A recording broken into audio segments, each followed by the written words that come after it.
These are all the items that I will be using for this tutorial. Everything was purchased at my Dollar Tree except my glue gun and the clippers. So let's get this started. Okay, you're going to take the pictures that you Googled and cut out. You're going to take your Mod Podge and a paper plate. You will pour just a little bit on your paper plate. You will need about 3 paper plates. So just dab a little bit on your plate. You will take your picture and lay it on another paper plate. Take your foam brush and gently smear the Mod Podge all over your picture. Make sure you do it very gently because the picture will rip. Make sure you cover all of your picture as well because you want it to stay nice and tight inside the jar. And you're going to want to be very careful peeling your picture off of the paper plate, especially if you have branches on your picture, because they will stick and tear. So you just got to be very gentle and just keep that in mind when you're Googling your images. Next, you're going to take your picture and you're going to gently put it in the jar on where you want it, and just be very careful because they will rip or fold. So you're going to gently push it down as far as you need to and just tap the picture until it's secure on the jar. Unfortunately, this tree was a pain in the butt because of the very thin branches, and I had to spread it across the jar. So I probably will never do a tree again. So just keep that in mind when you're using your images. Next, I'm going to take this clean brush and just gently press onto the picture to make sure all of the branches and that are secure on the glass, and I work out all the folds, air bubbles, or anything that's left behind. Okay, I have the tree and one wolf already in the jar. Next, I am going to smear some of the Mod Podge on the moon, place it on where I want it, make sure it's on secure. This is what Ava wanted. She loves wolves. So I'm going to do one more wolf, and this one was kind of tricky because the legs are very thin. So like I said, just be very careful when you're working with small, thin images. And I am going to use some tweezers to help get the wolf down as far as I can.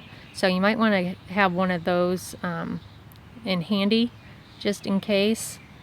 I'm just going to scoot it down as far as I can with my finger, and then I'm going to use the end of my foam brush to try to work it down a little bit further. But you just got to be very careful that you don't bend your picture while doing this. I just want to get it down as far as I can so it looks like he is walking on the ground. So once I get that secure, I take the foam part and press against the picture to make sure it's on secure. Next, Ava wanted this on the other side. You do not have to do pictures on both sides of the jar or all over the jar, but this is what she wanted, so I just cut the saying out in a kind of a heart shape. So I'm just smearing some of the Mod Podge on that, and you can see bits and pieces of the tree that's stuck on the plate like I told you. So you're going to take your image, and once again you are going to place it in the jar on where you want it. I already have 2 layers of the Mod Podge on the outside of the jar. The more layers you do, the more frosted it's going to look, so you don't have to do 2 or 3 layers, but I went ahead and did 2 on this one. And just remember, the darker the image, the better. So now I'm going to take the brush and Mod Podge, and I'm going to put one last layer all over the jar. I try to do even strokes as possible. You're going to take your glitter, your choice of color, and you're going to sprinkle it all over your jar.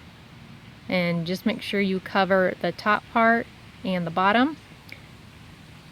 And this is the other one I'm working on. This is what Alex wanted. It's a Cubs with a baseball bat with the number 17, Chris Bryant. And this one I made for my mom. It says, "See you in the spring," with a bird and then 2 hearts and a cardinal. And I will do a separate video on why I have that on that jar and the tattoo on the inner of my arm. Okay, next what you're going to do, you're going to take your choice of twine, ribbon, any of that kind of stuff, whatever you want to use. I'm using this brown twine. I'm going to put just a little bit of glue from the hot gun on the tip. And then you're going to grab the lid. You're going to hold that part down just for a few seconds to make sure it's on there good. Now you can leave the cap on the jar or you can take it off. I prefer to take it off so I'm not handling the glitter and that falling off. So I just pat it down. I do not cut the twine until I'm fully done wrapping it. So I will keep wrapping it. There might be parts that come loose at the end when you're done, so all you have to do is just add a little bit more glue to that. Take your scissors, clip it, get your glue gun, and you're gonna dab, dab, dab, dab, dab. Dab that glue. Dab that glue. And pat it down.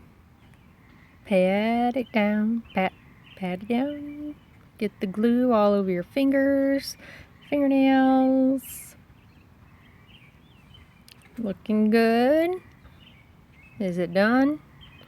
Oh, we have an escapee. There's one that wants to escape. So what you're going to have to do, you're going to have to do it. You're going to have to get that glue gun and you're going to have to shoot it. You just got to do it. Then you're going to get a hold of that escape string and just push it on down where he won't break free ever again. And that is your twine lid topper. Next, what you're going to do, you're going to screw that lid right on top of your jar.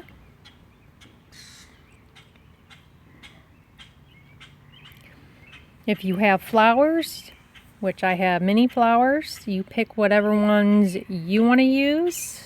If there's a color scheme that you want, or big flowers, little flowers, no flowers. Well, these are the ones Ava picked. You gotta get your handy dandy clippers. Clip those flowers. Clip them as short, long, bend them, straighten them, whatever you want to do. When you find the ones you want, you're going to grab your glue gun. You're going to put it on the stem. I like these flowers because the stems are brown, so it reminds me of twigs. More woodsy, I guess. You're just going to lay it softly onto your lid. And voila, with, of course, glue glued to your finger. I cut an extra leaf off of the flower. I'm just going to put a little bit on the back there. I'm going to tuck it right above, underneath the two flowers, just kind of hide it. And voila, there's two flowers with a leaf. I might add something a little extra up front just to mix it around a little. So I'm going to add a little bit of glue onto that little pretty flower. And I'm going to just dab it right in there. And let's see, it stayed. And there is the almost finished project. This is optional. I love this glass plate. It is heavy. It's got 3 feet on the bottom, and there's so many things you can do with this. I just grab my glue gun and I go to town, just squirting it all up. Got to do it quick because this glue will dry it up really, really fast on you. So you just fling it on in there. You grab your moss and your reindeer moss, I think it's called, and you just dab it, dab it, dab it, dab-a-doo. And look at there. It looks like it's the forest ground. The forest ground. We're bringing in some neutral color neutral color stones. That was from the Dollar Tree as well, just to decorate up a little bit since they're in the woods. Wouldn't be the same without some rocks in the woods. Tap that down a little bit too much reindeer moss. Put a couple of rocks there. Extra flowers, we're going to tuck some of those over by the rocks just to give it just a tad bit color. And that. Okay, here are all the 7 jars that I've done. That is Tinkerbell, 101 Dalmatians, a bird, Indiana University, Chicago Cubs. These all have the LED tea light that changes colors. There's one for 2017 grad. This one is for my mom. This one is Ava's. And this one is mine. Cute little flowers. This one has the LED wired light. Those are 2 hearts and a cardinal with my dad's favorite color of flowers on it. There's Ava's howling wolf and tree with flowers. There's Chicago Cubs with a cub on the bottom. Here's a French bulldog / Boston. And here's the one I'm giving to my mom. It says, "See you in the spring," with the cardinal. This one says Tink. That one goes to my oldest daughter. I've always called her Tink from day one. This one is Ava's. This one is Alex's, number 17, Chris Bryant. Another picture of the Boston Terrier. There's the 2017. All these have the LED lights and the LED lights in there.